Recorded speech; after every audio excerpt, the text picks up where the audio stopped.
Iki ceritaku dek malam minggu sekitar jam 7:30.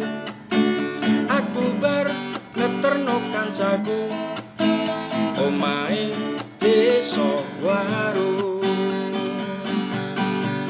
Aku bali ning tengah dalan, lah kok malah kudanan. Ono cewek ngiyup ning pinggir dalan, akhire ku melu ngiyup sisan. Mbak dalem mas jenengan kok dhewean, saking dolan nopo saking kerjoan. Mbak dalem mas nopo angsal kenalan, Mbak nyuwun nomor WA-ne pean.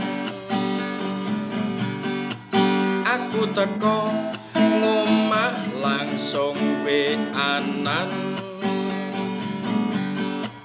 Iki cerita